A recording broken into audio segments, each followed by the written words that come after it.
Bien, vamos a ver ahora en esta clase la sexta dispensación, dispensación de la gracia. Estamos ubicados, hasta ahora siempre hemos estado estudiando lo que sucedió en el pasado. Ahora vamos a comenzar a estudiar lo que vemos en el presente y vamos a comenzar a vislumbrar algo del futuro. Sexta dispensación de la gracia. Estamos ubicados desde Hechos capítulo 2 y tomamos Hechos capítulo 2 porque es el comienzo de la iglesia, es a través de la muerte y resurrección de Cristo, ahí tendríamos que comenzar hasta Apocalipsis capítulo 19. ¿Por qué tomamos hasta Apocalipsis capítulo 19? Porque ahí tenemos la finalización de la tribulación. Estamos tomando la tribulación como el juicio en la dispensación de la gracia. Algunos toman la tribulación como otra dispensación, pero en nuestro estudio y en nuestra proyección de los eventos futuros, la tribulación encaja perfectamente en el juicio de la dispensación de la gracia. Estamos ahora ubicados con la iglesia. Esta administración era un misterio, recuerden que no había sido revelada antes. El apóstol Pablo dice claramente que la iglesia es un misterio. ¿Qué es un misterio? Es una verdad que no ha sido revelada en el Antiguo Testamento. Y claramente ahora es revelada. ¿Por qué es revelada? Porque al rechazar Israel a su rey y el reino que Dios les ofrecía, que era un reino que se iba a instaurar si ellos reconocían a Cristo como el Mesías, y si lo hacían, iban a tener nuevamente nuevo corazón y perdón de pecados. Al rechazar ellos todo eso, Dios postergó el comienzo del reino y comenzó un nuevo plan. Ese nuevo plan es justamente la iglesia. Ya mencionamos en clases anteriores, cuando estuvimos estudiando los conocimientos básicos, estuvimos estudiando los judíos, los gentiles y la iglesia. Y ya vimos el origen, ya vimos las promesas. Y ahora vamos a ver, vimos también el origen, las promesas, las normas conductas y el destino futuro. Pero entonces vamos a ver en este periodo de tiempo qué cosas Dios nos dice que son para nosotros y qué cosas, ahora llega lo interesante, vamos a ver que Dios va a decir en esta época que también les va a servir a las personas que vivan, por ejemplo, en la tribulación. Siempre estuvimos viendo qué cosas Dios había dicho en el pasado, que correspondían para aquellas personas, y qué cosas de esas verdades que Dios había dicho nos llegaban hasta nosotros en el día de hoy. Ahora llegamos al punto en que vamos a ver qué es lo que Dios nos dice a nosotros.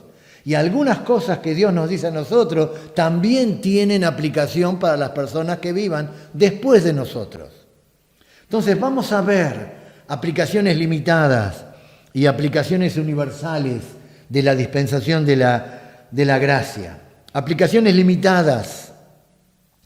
Recuerden que estamos tomando desde Hechos capítulo 2 hasta Apocalipsis capítulo 19. Entonces, son de aplicación limitada los pasajes que se refieren al arrebatamiento de la iglesia. Por ejemplo, 1 Tesalonicenses capítulo 4, versículo 13 al versículo 18, porque el arrebatamiento va a tener lugar antes del inicio de la tribulación. Entonces, las personas que en la tribulación lean los pasajes sobre el arrebatamiento, ellos lo van a leer y se van a dar cuenta que es un evento del pasado, que ya sucedió. Pero no solamente eso, del mismo modo, las enseñanzas de Pablo en Efesios, en Colosenses, en 1 Corintios, sobre la iglesia como cuerpo, porque la iglesia en el día de hoy es un cuerpo. ¿Se acuerdan cuando vimos el origen? Dijimos que la iglesia como cuerpo comenzó su formación en Hechos capítulo 2, pero cada persona que acepta a Cristo como Salvador personal pasa a ser parte de ese cuerpo. Como cuerpo, o sea, ya no se van a poder aplicar a los santos que han de sufrir en la tribulación. ¿Por qué? Porque las reuniones públicas no van a ser permitidas. Si bien en la tribulación va a haber una iglesia, esa iglesia es una iglesia apóstata. Apocalipsis capítulo 17 la llama como la gran ramera. Entonces, los pasajes que se refieren, las epístolas pastorales, no van a tener una aplicación como tiene para nosotros en el día de hoy, porque están dirigidas a nosotros. Lo mismo todo lo que se refiere a las enseñanzas que la Biblia nos da en cuanto a las reuniones de los cristianos. ¿Por qué? A las ofrendas, a todo lo que es la obra del Señor, a todo lo que es las misiones. ¿Por qué? Porque todo eso, los cultos públicos van a estar prohibidos en la tribulación. Quiere decir que mucho de la escritura que en el día de hoy es la escritura que nosotros utilizamos para la iglesia, la gente que viva en el tiempo de la tribulación va a experimentar lo mismo que nosotros experimentamos en el día de hoy cuando leemos en el Antiguo Testamento. Sabemos que no es para nosotros, pero sabemos que podemos sacar de allí enseñanzas. Lo mismo que vemos nosotros en el día de hoy, lo van a experimentar los santos que vivan después en el tiempo de la tribulación, porque van a mirar y van a ver que son eventos pasados, pero aún así, Romanos capítulo 15, van a entender que esas enseñanzas, que esos eventos en realidad son también para su enseñanza, y Dios les quiere a ellos también enseñar a través de esa porción bíblica. Aplicaciones limitadas, aplicaciones universales que encontramos aquí. ¿Qué cosas Dios nos dice a nosotros que va a ser lo mismo en la tribulación? La aplicación universal que vamos aquí es la salvación por medio de la fe. Es la única forma que una persona se puede salvar. Una persona se salva por fe. Se salvó por fe en el Antiguo Testamento, se salva por fe en el Nuevo Testamento y se va a salvar por fe en la tribulación. El hecho que no esté la iglesia no implica que no va a haber salvación. La persona va a tener que escuchar el mensaje y va a tener que depositar su fe, que ese mensaje que está escuchando es el mensaje que puede cambiar su vida, y va a tener que depositar su fe. Lo mismo va a ser en el milenio. La gente en el milenio, después lo vamos a estudiar, también se va a salvar por fe, porque van a tener que creer que esa persona que está sentada allí en el trono en Jerusalén es la persona que murió por ellos en la cruz del Calvario y que ellos también tienen que aceptarlo. La diferencia es que Él va a estar reinando aquí en la tierra.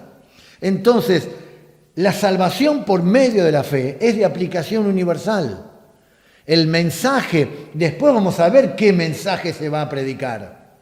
Pero el mensaje que se predique en el tiempo de la tribulación va a hacer énfasis en que hay que depositar la fe en esa verdad, y esa verdad va a ser justamente que el Señor Jesucristo viene otra vez para reinar aquí en la tierra. Nosotros predicamos un Cristo que viene a buscarnos, que viene a buscar a su iglesia. En la tribulación van a predicar un Cristo que viene con su iglesia para reinar aquí en la tierra. ¿Cuál es el fracaso en esta dispensación, en la nuestra? Siempre vimos los fracasos anteriores y siempre vimos cuál es la responsabilidad que la iglesia tiene en el día de hoy, la proclamación del Evangelio, y también la persona tiene la responsabilidad de aceptar el regalo de la salvación por fe.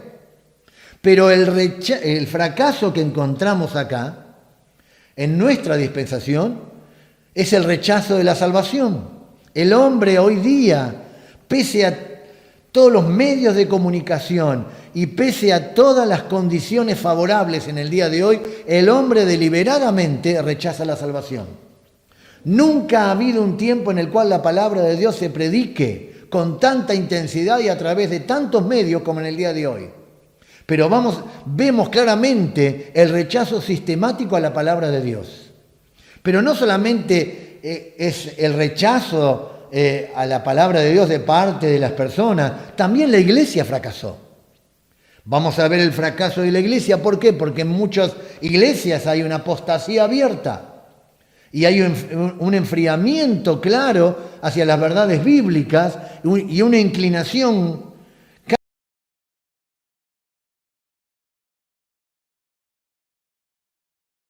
de Dios de parte de las personas. También la iglesia fracasó.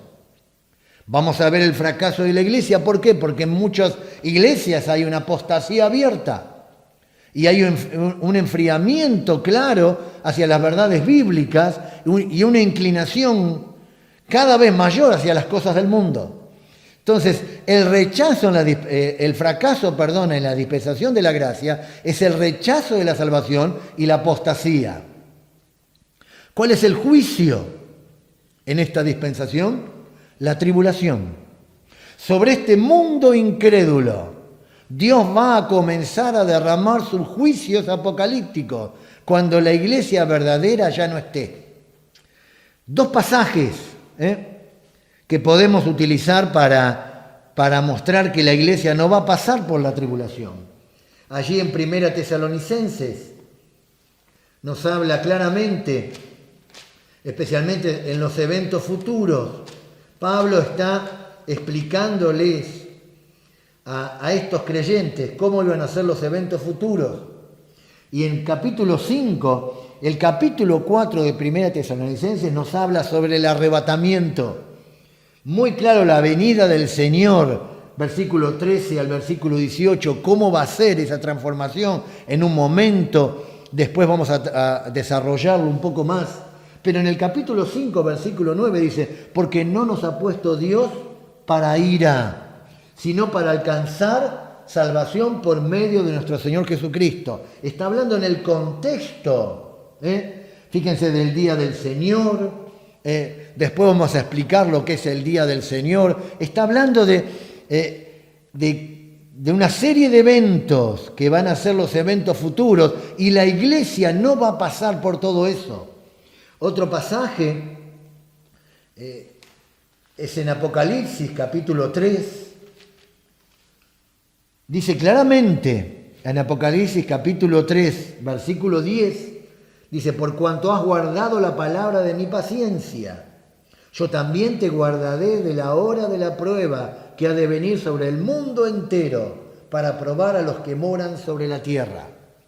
Claramente, la iglesia de Filadelfia, la iglesia misionera. Esa iglesia, claramente se está hablando del juicio y que la iglesia no va a pasar por la tribulación. Lo que tenemos que ver ahora, en este tiempo que nos queda, vamos a hablar sobre el juicio de lo que es la tribulación, porque es muy importante entender, es los eventos que nos tocan a nosotros, es el proceder de Dios en este tiempo. ¿Cuál es la responsabilidad del hombre durante esta dispensación? Claramente, aceptar el regalo de Dios, la salvación. Pero el hombre en este tiempo rechaza deliberadamente el regalo de Dios y como resultado de eso Dios va a enviar sus juicios.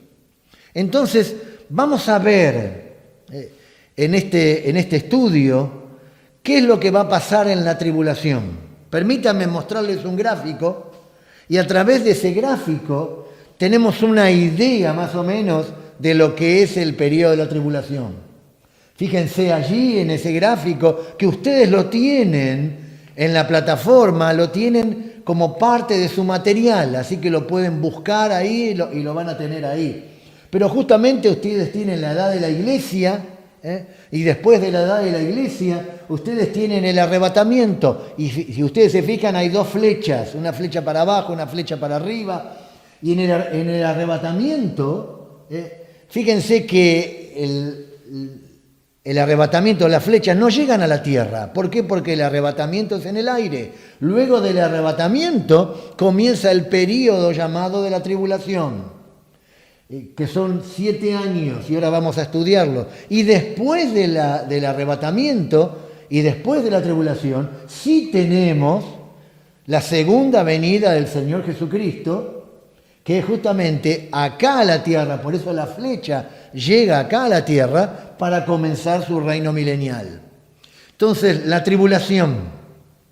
Vamos a comenzar a ver algo sobre este periodo de tiempo. ¿Por qué lo hacemos? Porque nos va a ubicar todo lo que sucede en la tribulación. Tenemos que explicarlo para entender la última dispensación, que es la dispensación del reino.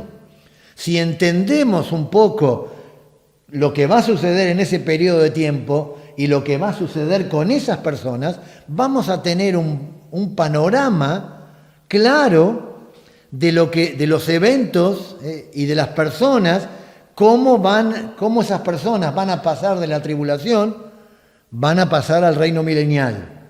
Entonces, tribulación, pasajes que hablan de la tribulación, pasaje muy, muy importante, Mateo capítulo 24. Para entender lo que es la tribulación tenemos que ir a Mateo capítulo 24. No busque a la iglesia ahí porque la iglesia no está. Una, porque Mateo no está dirigido a la iglesia, él está dirigido a Israel. Entonces no busquemos allí en Mateo dónde está la iglesia, porque la iglesia, Mateo no está dirigido directamente para la iglesia. Los discípulos le preguntan al Señor Jesucristo sobre los eventos futuros, Mateo capítulo 24 y capítulo 25, y el Señor Jesucristo les responde involucrando ¿a quién? A Israel, claramente.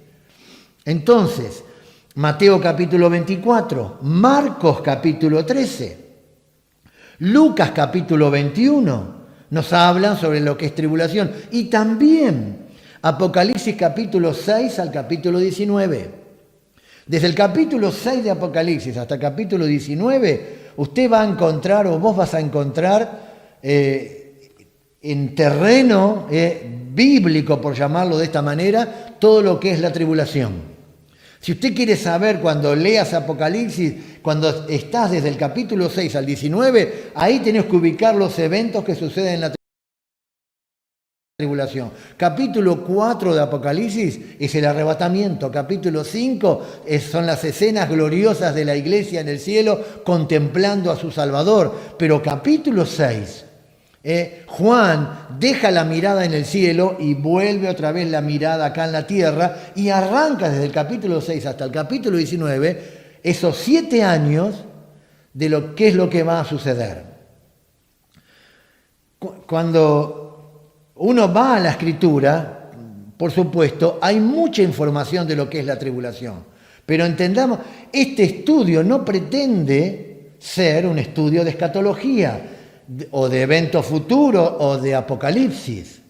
Simplemente vamos a tener un vistazo panorámico de lo que es la tribulación para entender la próxima dispensación, que es la dispensación del reino.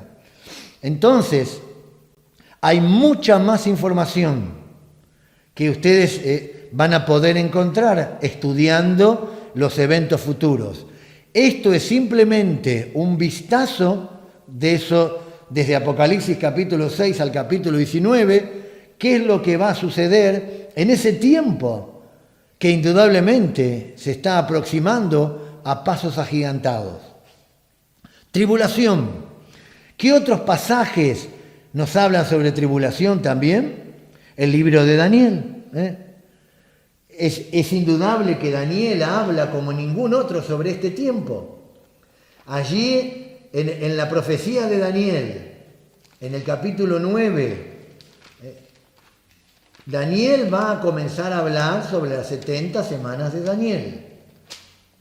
Y allí, en esa profecía de las 70 semanas, ustedes van a poder encontrar que allí Daniel, como profeta, va a dividir este periodo de tiempo. Él está indagando, está estudiando los eventos futuros y nos va a hablar de 70 semanas. Y él habla y hace una distinción entre las 69 semanas y después queda una sola semana. Y le hace una distinción en que las 69 semanas, por un lado, y después nos va a comenzar a detallar la última semana, la semana 70. Daniel está hablando de semanas de años. de semanas de años. Entonces, la semana de la tribulación está hablando de una semana de 7 años. Él dice claramente que durante ese periodo de tiempo, fíjense Daniel capítulo 9, versículo 26, y después de las 62 semanas se quitará la vida al Mesías, mas no por sí. Y el pueblo de un príncipe que ha de venir destruirá la ciudad y el santuario. El pueblo de un príncipe que ha de venir destruirá la ciudad y el santuario. Eso fue en el año 70, por los romanos. Y su fin será inundación y hasta el fin de la guerra durarán las devastaciones. O sea, acá está hablando que después de eso vendrían los tiempos de los gentiles. Luego de eso, versículo 27, fíjense lo que dice. Vuelvo a repetir algo. Es mucho más la información de Daniel también. Pero esto no es un estudio de Daniel. Es simplemente estamos colocándonos para entender lo que habla sobre la tribulación. Dice Daniel que dice, y por otra semana. Dice, por otra semana confirmará el pacto con muchos.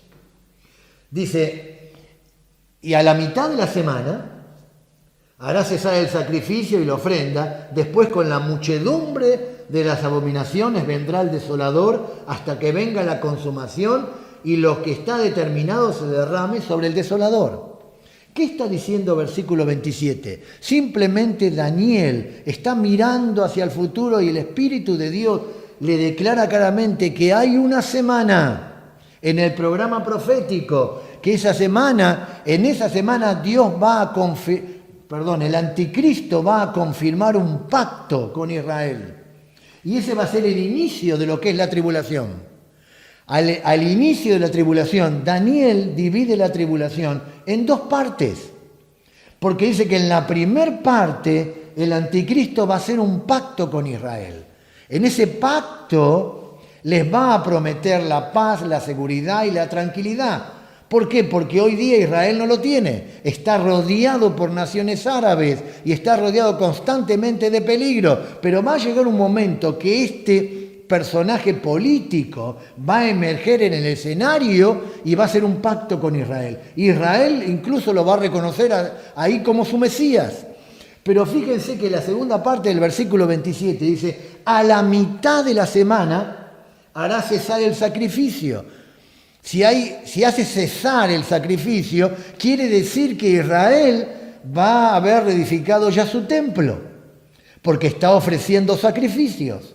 Y ahora a la mitad de la tribulación, 3 años y medio, cesa por algo que después vamos a ir viendo. Y ahí comienza, Daniel hace una distinción muy clara. La primer parte de la tribulación hace un pacto, pero en la segunda parte dice que van a venir la abominación, vendrá el desolador. Y dice, quiere decir que la primera parte de la tribulación difiere por completo de la segunda parte de la tribulación. Permítame algunos pasajes más para explicar un poco lo que estamos diciendo. Otro pasaje muy interesante que nos habla sobre la tribulación es Apocalipsis capítulo 11. En Apocalipsis capítulo 11 está hablando, nos va a dar algunos datos que son interesantes. En Apocalipsis capítulo 11, versículo 1 dice, entonces me fue dada, recuerden que desde el capítulo 6 hasta el capítulo 19 estamos en tribulación.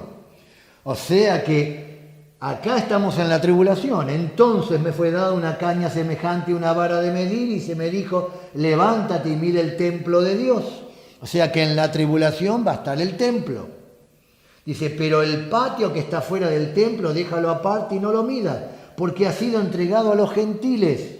Y ellos hollarán la ciudad santa 42 meses. ¿Qué es hollar? Hollar significa pisar. ¿Cuál es la ciudad santa? La ciudad santa es Jerusalén.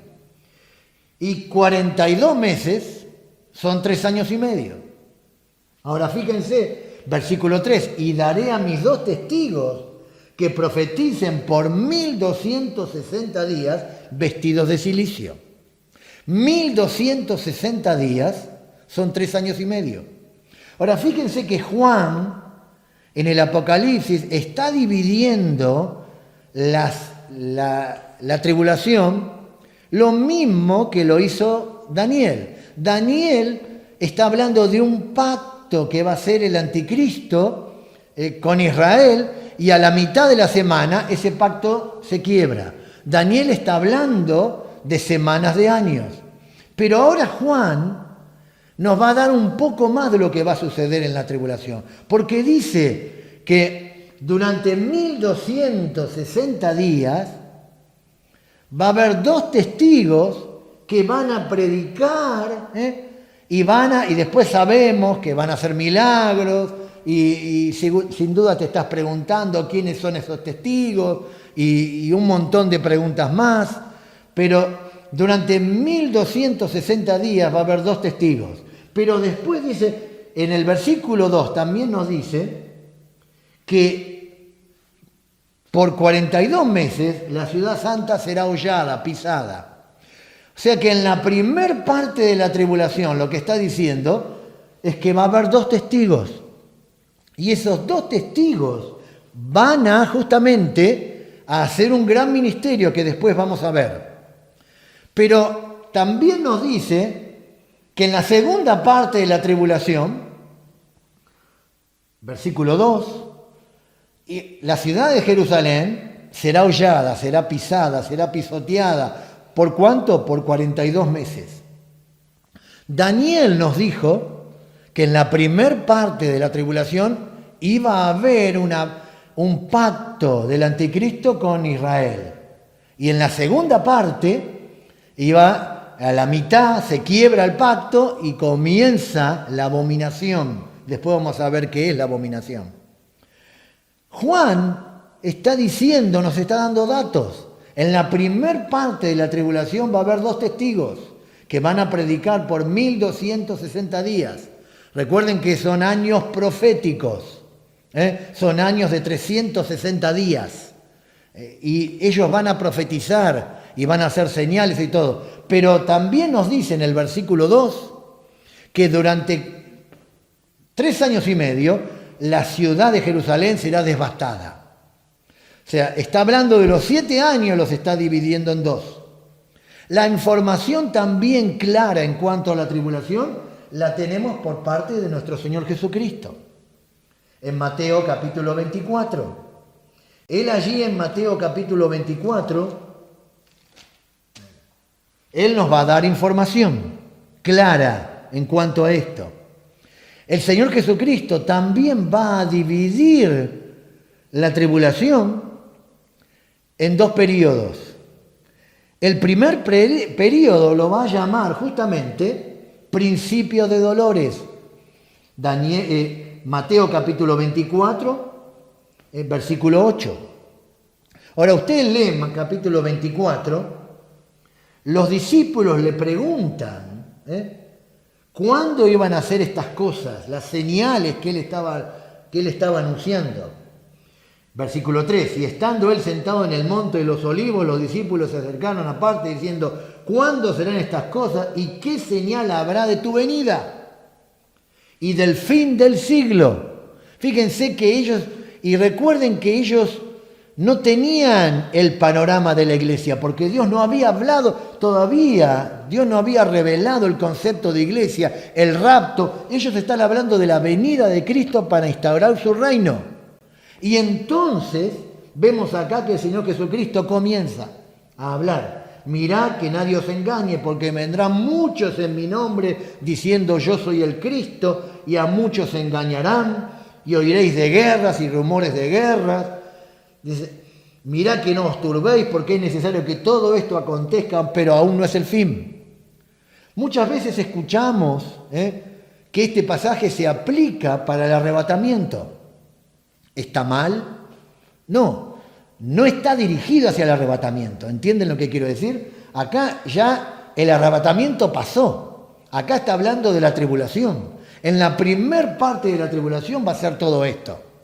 Generalmente se toma esto para referirse al arrebatamiento. Oiréis de guerra. Este no es el fin, pero en realidad está hablando de que en el En la primer parte de la tribulación va a pasar esto. Y fíjense que dice él, versículo 8, y todo esto es más. Versículo 7, se va a levantar nación contra nación y reino contra reino. Y habrá pestes, hambres, terremotos en diferentes lugares. Y todo esto será principio de dolores. Qué interesante la palabra que usa el Señor Jesucristo. Principio de dolores. Esa palabra dolores ahí se está refiriendo a los dolores de parto. Está hablando de las contracciones. Es la idea de la mujer teniendo contracciones. Lo que está diciendo acá es que el primer periodo de tiempo es un preludio de un dolor insoportable que va a venir en la segunda parte de la tribulación.